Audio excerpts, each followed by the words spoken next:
Goeiedag geliefde disipel van Jesus en baie welkom by nog 'n episode van In Jesus Bybelstudie. Ons begin vandag 'n nuwe reeks, maar dit sluit eintlik baie nou aan met ons reeks wat ons onlangs gedoen het oor ons identiteit in Christus. En dit is ons identiteit as bruid van Jesus. En ek is so opgewonde om hierdie met julle te deel, want dit het die potensiaal om jou verhouding met God vir ewig te verander. En ek wil net hiermee saam dit van die staanspoor af duidelik maak, dat wat ek met julle gaan deel rondom jou identiteit as bruid van Jesus, nie alles my eie openbarings is nie. Maar meeste hiervan het ek geleer in my tyd by Kers Bible College, en veral Pastor Dwayne Sheriff. Jy is so welkom om hom te gaan Google, Dwayne Sheriff Ministries, dit sal jou bless om na sy goed te luister.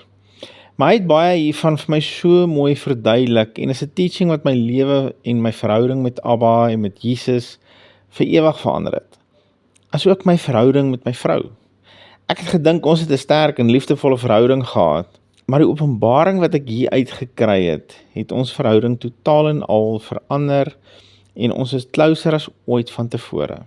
En my gebed en my hoop is dat jou intimiteit met Jesus 'n totale nuwe dimensie sal aanneem, soos wat die Heilige Gees hierdie waarheid in jou hart openbaar. Die gedeelte waarmee ek wil begin is vanuit Efesiërs 5. En is 'n baie bekende gedeelte, maar dit word in my opinie baie keer verkeerdelik gebruik om beide mans en vrouens met die spreekwoordelike stok van die woord by te kom. En die woord is nooit ooit bedoel om 'n stok te wees om iemand nie 'n pak slaag te gee nie. Maar eerder, wanneer iemand verkeerd is, kan ons die woord wel gebruik om waarheid aan hulle te bring, en dan kan ons die vertroue in die waarheid plaas, om so 'n persoon vry te maak. Maar hier in Efesiërs 5 vanaf vers 22, is Paulus besig om mense te help om hul huwelike, en al elkeen se rol binne die huwelik beter te verstaan. Maar hy verduidelik ook vir ons, waar ons as kerk inpas by Jesus. En om hierdie te verduidelik, wil ek graag begin hier by vers 32. En dit mag dalk verkeerd lyk om hier na by die einde te begin, maar jy sal wel sien dat hier iets is waarop ek wil hê ons moet fokus en nie uit die oog verloor wanneer ons oor die res van hierdie gedeelte gesels nie. Vers 32 lees in die 53 vertaling so: Hierdie verborgenheid is groot, maar ek sê dit met die oog op Christus en die gemeente. Die Nuwe Lewende Vertaling skryf dit so: Dis eintlik 'n diep geheim, en ek noem dit om die verhouding tussen Christus en sy kerk te beskryf. Die New King James Version vertaal dit vir my so duidelik. Hy sê, This is a great mystery, but I speak concerning Christ and the church.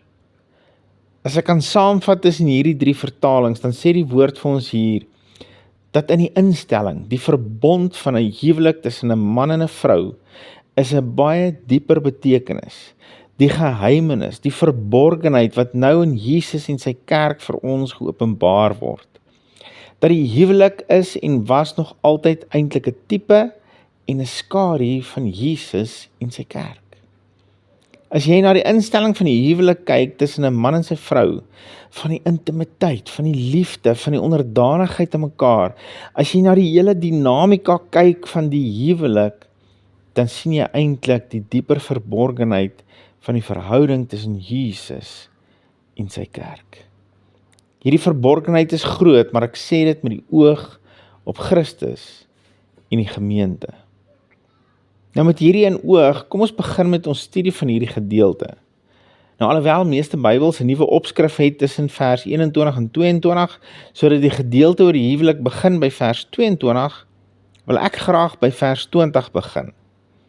Jy weet mos natuurlik dat die opskrifte en verse nie so deur Paulus geskryf is nie, maar dat hy hierdie in die formaat van 'n brief geskryf het. Nou ek het niks teen versindelings of hoofstukke of opskrifte nie. Ek wil dit net duidelik maak, dis nie van die duiwel nie, maar ek dink partykeer moet ons nie so vinnig wees om net te aanvaar dis waar 'n nuwe gedagte begin nie. Jy het 'n brein en jy mag hom gebruik, en dis nie sonde om die verse voor en na 'n hoofstuk te lees om konteks te kry nie. Maar nou genoeg hieroor, kom ons begin by vers 20. Hy lees so: terwyl julle God die Vader altyd vir alles dank in die naam van ons Here Jesus Christus, en dan vers 21, en aan mekaar onderdanig is in die vrees van God. Hoekom begin ek hier en nie in vers 22 wat sê, vroue, wees aan julle eie mans onderdanig soos aan die Here nie? Want voordat die woord sê dat vroue aan hul eie mans moet onderdanig wees, leer hy ons eers om aan mekaar onderdanig te wees in die vrees van God. Voordat my vrou onderdanig moet wees aan my, moet ek en sy eers aan mekaar onderdanig wees. Uit respek uit vir God, uit liefde vir God, uit onderdanigheid aan God. As man van die huis is ek heel eerste onderdanig aan God, en as vrou van die huis is Ina heel eerste onderdanig aan God. En vanuit hierdie onderdanigheid aan God, is ons onderdanig aan mekaar. Voordat die woord praat oor die huishoudelike onderdanigheid van 'n vrou aan haar man, praat hy heel eerste daarvan dat in ons verhouding met Abba en met Jesus, moet ons uit respek en liefde vir hierdie verhouding onderdanig wees aan mekaar. Voor God is ek nie belangriker as sy nie, hoegenaamd nie. Dis alles behalwe wat die woord ons hier wil leer. Ons is heel eerste onderdanig aan mekaar, sy aan my, maar ook ek aan haar, uit liefde vir God. Omdat ons God vrees. En vrees vir God is natuurlik nie omdat ons bang is vir God nie, maar omdat ons hom respekteer en liefhet en die hoogste moontlike agting het vir sy heiligheid, sy heerlikheid en sy majesteit. Dit is wat vrees vir God is. En vanuit hierdie hoë agting vir hom, het ek en Ina mekaar lief en is ons voor hom onderdanig aan mekaar. So dan vanuit hierdie onderdanigheid aan mekaar, is Ina dan onderdanig aan my as haar man. Kom ons kyk net weer mooi wat sê vers 22. Vroue, wees aan julle eie mans onderdanig, soos aan die Here. Let baie mooi op, dames, hier staan nie dat jy moet onderdanig wees aan alle mans nie. Vroue in geheel is nie veronderstel om aan mans in geheel onderdanig te wees nie. Hier staan uitdruklik, vroue, wees aan julle eie mans onderdanig. Eie mans. Slegs jou eie man is jou hoof, nie elke man nie. Maar hierdie verborgenheid is groot, maar ek sê dit met die oog op Christus en die gemeente. Gemeente, bruid van Christus, ons moet aan Jesus onderdanig wees soos aan God. Meneer, as jy jou in totaliteit sou onderwerp aan Jesus, jou hoof, en vir hom die perfekte bruid sou wees, wat hy jou geskep het om te wees, dan sal jou vrou geen probleem daarmee hê om aan jou onderdanig te wees nie. Dit sou van haar van nature kom. Dit sou vir haar 'n absolute voorreg wees om aan jou onderdanig te wees. Hierdie verborgenheid is groot, maar ek sê dit met die oog op Christus en die gemeente. Meneer, die heel grootste verantwoordelikheid is heel eerste by jou om onderdanig te wees aan Christus.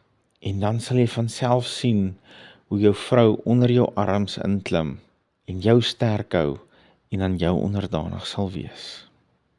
Ons is uit tyd uit vir vandag, maar as die Here sou vertoef om te kom, dan gaan ons môre aan met hierdie gedeelte. Moenie dit mis nie. Baie dankie Here Jesus vir die krag en die lewe en die liefde van u woord. Dankie Here dat u besig is om vir ons oop te breek, dat ons u bruid is. As kerk is ons u bruid, Here, en is vir ons 'n voorreg om aan u onderdanig te wees, om u as ons hoof te sien, en te doen wat u ons vra om te doen, om te sê wat ons by u hoor om te sê, en om te gaan waar u ons lei om te gaan. Dankie Here, dat ons kan weet, dat ons weet, u is 'n goeie hoof, u is 'n goeie bruidegom, u is die beste, en ons volg u in liefde. In Jesus naam. Amen. Geliefde van Jesus, hou net jou oog op Jesus en jou neus in sy woord. Shalom.